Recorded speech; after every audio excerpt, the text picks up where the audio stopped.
Hello everybody, welcome back to the channel. It is me, Jordan Young, aka Sneakernomics, and in today's episode, I am going to be sharing with you the sneakers that I wear the most and the sneakers I wear the least. You may well be sat there thinking, what on earth is in this for me? I don't know. I really don't know. It's kind of hard to believe that I am currently at a stage of my life where I am filming myself talk to the internet about shoes that I do and don't wear so much. Weird. And so we are going to start off the episode by talking about the sneakers that I wear the most. The first sneakers are these. These are the New Balance 2002 Protection Pack in the Sea Salt colorway. These are sneakers that I use for running and walking the dogs. Now I should probably explain running with my dogs. You see, I don't so much run with my dogs as I do embark on a series of successive starts and stops. You see, when I'm running with my dogs, I basically get myself up to what would be a respectable walking pace before being stopped abruptly so one of them can chew on some grass. After jogging on the spot to try to elevate the heart rate somewhat, we set off once again and proceed to get about 10 or 15 meters down the road before we need to stop again. This time it's usually to sniff some kind of lamppost, and the same pattern continues over the course of 30 to 45 minutes. Whether it's stopping for a pee, or stopping for a poo, or stopping to put a head in a hedge or a bush. These daily run-stop runs are very good fun and very good use for my New Balances. If you were to set off at a brisk walking pace around the same course that I'm running, I think you'd probably find that we would finish at around about the exact same time. The next most worn pair in my collection are another pair of New Balance, the 1906R in the gold metallic colorway. This is another sneaker that I wear every day for running the dogs and walking the dogs, and I actually really enjoy wearing these. They're light, they're comfortable, they're breathable. Ironically enough, I bought them with the intention to be somewhat pseudo fashionable given the whole 1906R trend, but I've actually ended up using them for their intended purpose in running in them. I like them so much, I even have a backup pair in the classic gray New Balance colorway to rip into once I've destroyed these. One of my most beaten up pairs of Jordans are my 2017 Royals, which have actually been repaired and cleaned by Bill, the Nike robot that I visited in Nike Town a few months back that I made a vlog of. You can check that out. I'll put the card up here or somewhere in the video. And I don't know how you guys feel about Jordan 1s, but I feel like this is one of the very few Jordans out there that actually looks better, or looks good anyway, as it ages. I mean, the whole aged Jordan 1 thing has caught on so much that we have seen the success of shoes like the Reimagined or the Lost and Founds. That is one of my most beaten up pairs of Jordans, the Royals. Next up we have my 09 Space Jams. I used to wear these so much. I haven't worn them for a while, it has to be said. This is one of the sneakers I've had in my collection for the longest. I really like the shape. I do like the shallower patent leather cuts. This is one of the sneakers that pretty much got me into my current sneaker collecting epoch, and so it's very sentimental. You can see the outsole is hella yellow. This is one of the most important sneakers in my collection. One of my most worn Air Jordan 4s has got to be these, the Oreos from 2015. I find these actually really comfortable because they've got the full leather upper, and because they've got the said leather upper, they're actually really good for all weather conditions. One of the most slept on Jordan 4s out there in my opinion. Now I know some of you guys will absolutely love seeing the next couple of pairs I have to show you being well worn. First of which are these, the Nike Air Yeezy 1 in the Zen Gray colorway. Now I bought these used and have proceeded to beat them pretty regularly since I've owned them, and I'm actually really pleased that I have beaten them because they continue to be wearable to this day. A lot of you will be familiar with the Yeezy midsole coming from the Jordan 3. Most pairs of these Yeezys that are dead stock or very near dead stock are unwearable these days because the midsole is crumbling. Quality is actually really good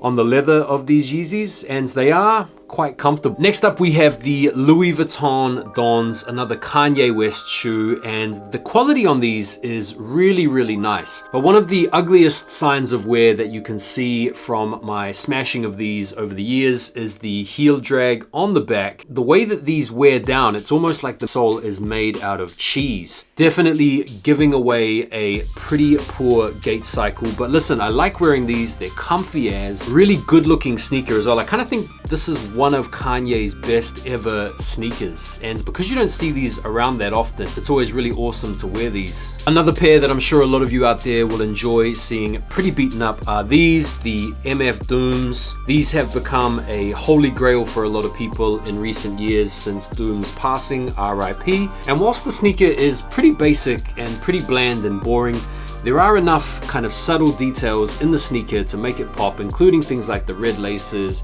as well as the silver tongue and the accents with Doom on the tongue. You can see it's oxidized a little bit right now, but listen, I really enjoy wearing these. They're really comfortable. And obviously being a big fan of MF Doom, it's really cool to have these in the collection. Now, most of my collection is worn, but I do have a few pairs that are DS. I haven't decided whether or not I want to keep them or sell them. So I do have a lot of pairs that I would consider idle or in sneaker limbo.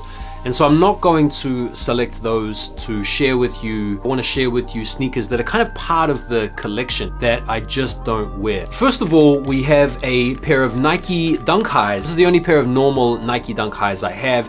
And it's actually my rarest sneaker. It's the Nike Dunk High NERD collab from 2004. I'm a huge fan of NERD and Neptunes. This to me is kind of more of like a collector's piece than it is a sneaker to wear.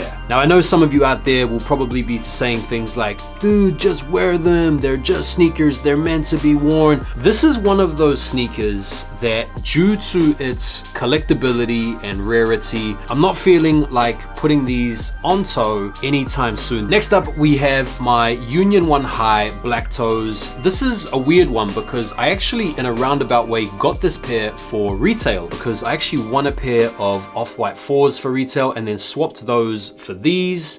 And so I really shouldn't be that shy to chuck them on foot, but every time I go to put them on foot, I end up taking my foot out and chucking on the Royal ones or the shattered backboards or something else. There's a part of me that just wants to keep these pristine. Air Jordan 4 Fire Reds. I've got no excuse for not wearing these. I hit on these for retail. I've had this pair in the past, the 2012 pair. I always wanted the pair with the Nike Air on the back, and I have literally no excuse for not undsing these up until this point. And so I'm gonna make a pledge right here and right now. In the next week, I am going to undead stock these. Feel free to follow me on the IG because that's where I usually update my on-foot pics and share the sort of stuff that I'm wearing. This is a really cool pair that a lot of people don't even know about. I think they're just the Zoom Vapors. And this is a Roger Federer, Michael Jordan, Atmos Japan three-way collab, and I just think the shoe is beautiful. It's a coming together of, in my opinion, two of the GOATs, the GOAT of tennis and the GOAT of basketball, on a really good looking tennis shoe. The kicker for this shoe for me is that I actually got to see Roger Federer play in London in the ATP Tour Finals wearing this sneaker, and that was a really cool experience as well. This is a sneaker that I will be wearing, but I'm going to wait until I actually get back into tennis and use them for their intended purpose. The Air Jordan 5 DOERNBECHER. This is one of those shoes that when I put them on, they're very, very stiff, they're very tight, they're not forgiving whatsoever. And so every time I wear them, I take a few steps around and then I think, nah, they're just not comfortable. The midsole is still firm, so I really should put them on foot. The other thing that puts me off wearing them is just how icy the bottoms are. I don't know if you guys have translucent outsoles that you are reluctant to mess up. It's another cheesy, lame thing to be worried about. I get that. You guys can feel free to hate, but I will wear them. And there we have it. That is a little roundup on some of the sneakers that I wear the most and some of the sneakers that I wear the least. As a collector, I tend to have a steady rotation on most of the stuff that you see behind me. I also have a little overspill part of the collection featuring a lot of brand new sneakers that I am kind of considering keeping on ice for a little bit, or selling or trading. And then I have another precinct which is just dedicated to thrashing. And so I have, in addition to the ones I've shown you today, a few other sneakers that I tend to beat up on the regular. So let me know how you rotate your collection. Do you have some beaters and then some rotators and then some ices? Do you guys get down like that, or am I somewhat alone in that approach to sneaker collecting? Let me know what you guys thought of the episode, and if you'd like to see more of these kinds of episodes where I share with you my collection and how I get down with it. And feel free to hit the like button before you bounce, and make sure to subscribe if you haven't done so already. And I'll see you guys on the next video. Take care for now, and peace.